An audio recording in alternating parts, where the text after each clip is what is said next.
Republican governors line up to capitalize on the parental education movement.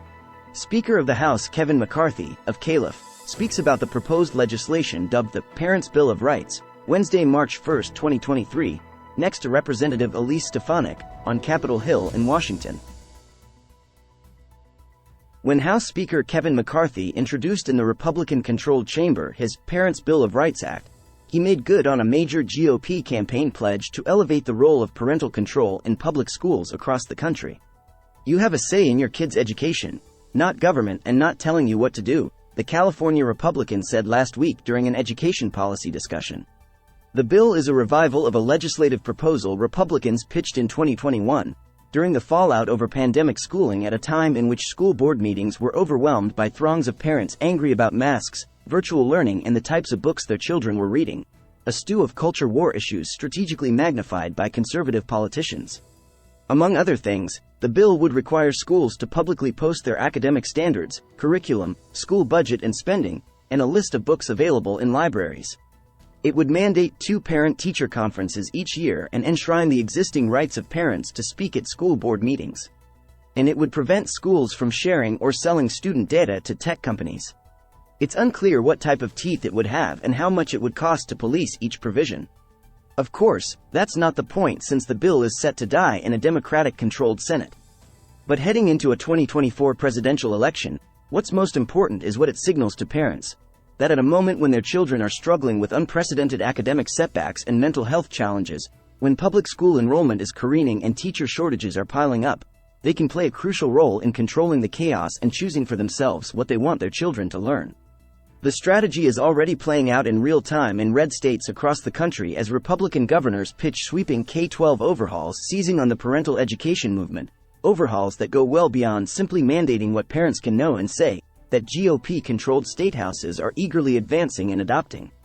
In Arkansas, Governor Sarah Huckabee Sanders announced a 144-page proposal that would boost starting salaries for teachers from $36,000 to $50,000, provide performance bonuses of up to $10,000 and allow teachers up to 12 weeks of maternity leave, while also eliminating the state's mandated salary schedule, which sets pay ranges for teachers based on their years of experience and education.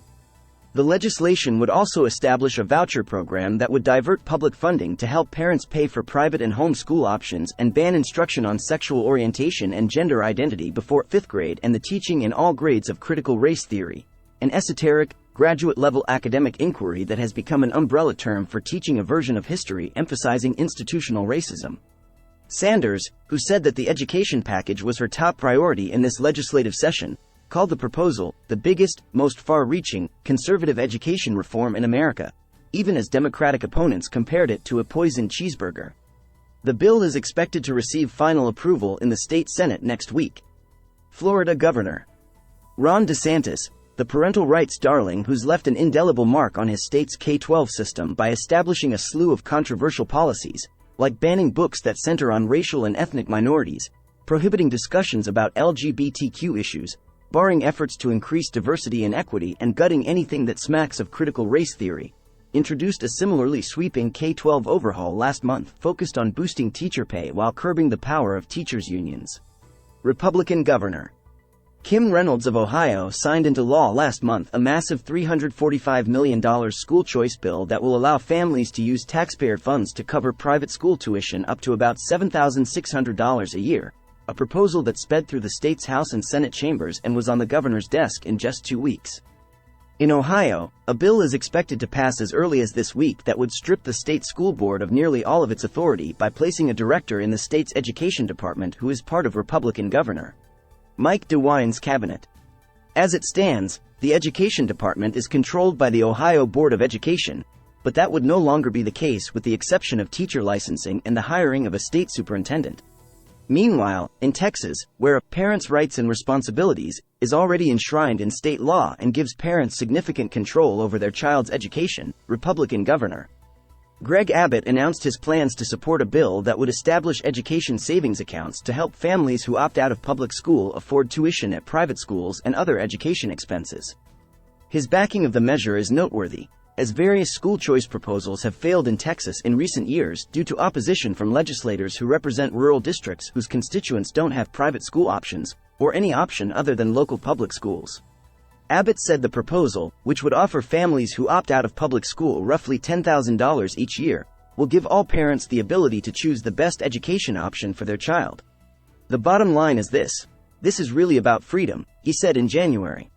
No one knows what is better for a child's education than their parents.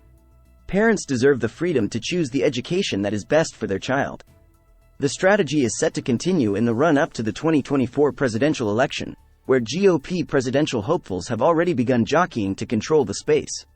At the annual Conservative Political Action Conference last week, where MAGA Republicans celebrated their policy platforms with panels titled, Parents with Pitchforks, the message was clear.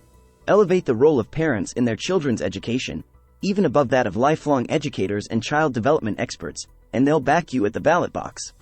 We've got to get people elected who want parents to have a choice to send their children to whatever school that they want, said Virginia's Republican Lieutenant Governor Winsome Earl Sears, who spoke on the panel and compared the push for parental rights in K-12 education to the landmark civil rights Supreme Court case Brown v. Board of Education that determined segregation in schools was unconstitutional. She's also pushing an education savings account bill in the legislature. This is like a no-brainer, she said. The reason why we won in Virginia, she said, is because parents, and it didn't matter whether they were Republicans, Democrats, whatever they were, they decided, you know what? Party loyalty is one thing. But when it comes to my child, all bets are off.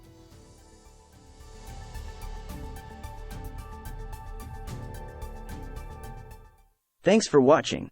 We hope you found this useful and informative. Join us in the conversation, and be sure to subscribe and hit the notification bell for more updates and news.